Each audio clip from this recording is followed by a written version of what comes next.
Pernahkah Anda bertanya-tanya, mengapa makhluk kecil bersayap yang sering mengganggu malam kita itu bisa membuat kulit terasa begitu gatal setelah menggigit? Mari kita telah lebih dalam tentang nyamuk dan misteri di balik rasa gatal yang ditimbulkannya.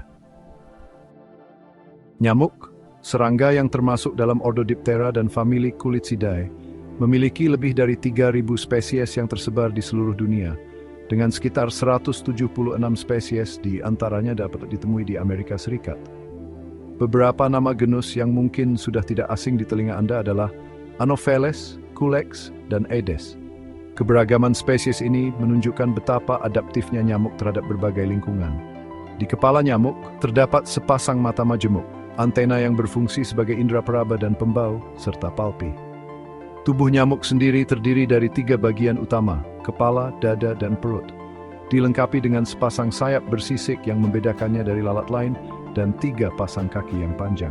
Ukuran mereka bervariasi namun umumnya berkisar antara 3 hingga 6 mm dan warnanya pun beragam. Mulai dari hitam dengan garis putih seperti pada nyamuk Aedes aegypti, hingga kekuning-kuningan pada nyamuk Anopheles dan coklat kekuningan pada nyamuk Culex. Siklus hidup nyamuk mengalami metamorfosis sempurna melewati 4 tahap telur, larva jentik, pupa, kepompong, dan dewasa. 3 tahap awal kehidupan nyamuk terjadi di air, sehingga mereka membutuhkan genangan air untuk berkembang biak. Telur nyamuk diletakkan di berbagai tempat tergantung spesiesnya. Ada yang di permukaan air, tepi air, atau bahkan di wadah penampung air. Setelah menetas, larva hidup di air, memakan materi organik, dan perlu naik ke permukaan untuk bernapas. Larva kemudian berkembang menjadi pupa yang juga hidup di air, namun tidak makan, dan akhirnya menjadi nyamuk dewasa yang terbang ke udara. Lama siklus hidup ini bervariasi, dipengaruhi oleh spesies dan suhu lingkungan, bisa berkisar antara 1 minggu hingga 1 bulan. Perlu Anda ketahui, hanya nyamuk betina yang menghisap darah manusia dan hewan. Mereka membutuhkan darah untuk perkembangan telurnya karena mengandung protein yang esensial. Baik nyamuk jantan maupun betina sebenarnya memakan nektar dan sari tumbuhan sebagai sumber energi. Perbedaan fisik antara keduanya terletak pada antena. Nyamuk jantan memiliki antena yang lebih berbulu lebat dibandingkan betina.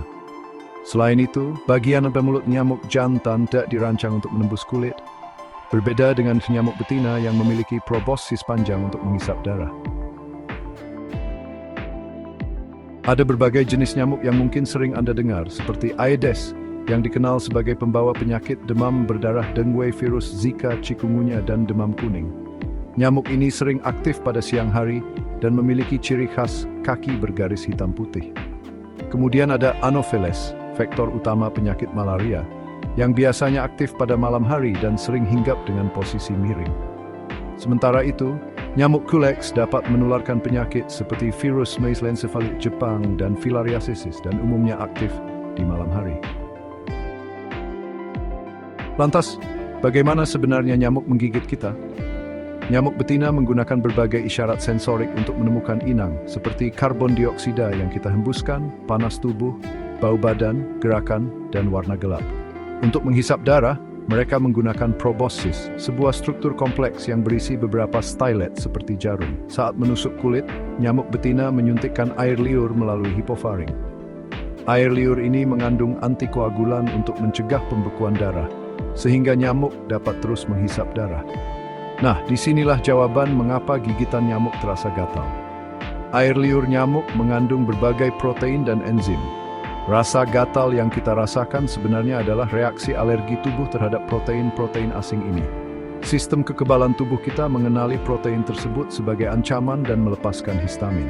Dan histamin inilah yang menyebabkan pembuluh darah melebar dan menjadi lebih permeabel, mengakibatkan peningkatan aliran darah dan kebocoran cairan ke jaringan, yang kita lihat sebagai benjolan merah dan gatal. Reaksi tubuh terhadap gigitan nyamuk bisa bervariasi. Kebanyakan orang hanya mengalami reaksi lokal ringan dengan benjolan kecil dan gatal yang hilang dalam beberapa hari. Namun, beberapa orang, terutama anak-anak atau mereka yang sangat sensitif, dapat mengalami reaksi yang lebih parah yang disebut sindrom Skeeter, dengan pembengkakan besar, kemerahan, nyeri, dan rasa gatal yang hebat. Intensitas reaksi ini dipengaruhi oleh berbagai faktor, termasuk sensitivitas individu, jumlah air liur yang disuntikkan, spesies nyamuk, dan riwayat paparan sebelumnya. Jadi, lain kali Anda merasa gatal setelah digigit nyamuk, ingatlah bahwa itu adalah respons alami tubuh Anda terhadap protein asing dalam air liur nyamuk. Semoga penjelasan ini menambah wawasan Anda tentang serangga kecil yang sering membuat kita tidak nyaman ini. Bagaimana menurut kamu? Selanjutnya bahas apa lagi ya? Tulis di kolom komentar. Jangan lupa subscribe dan nyalakan loncengnya agar tidak ketinggalan info menarik lainnya.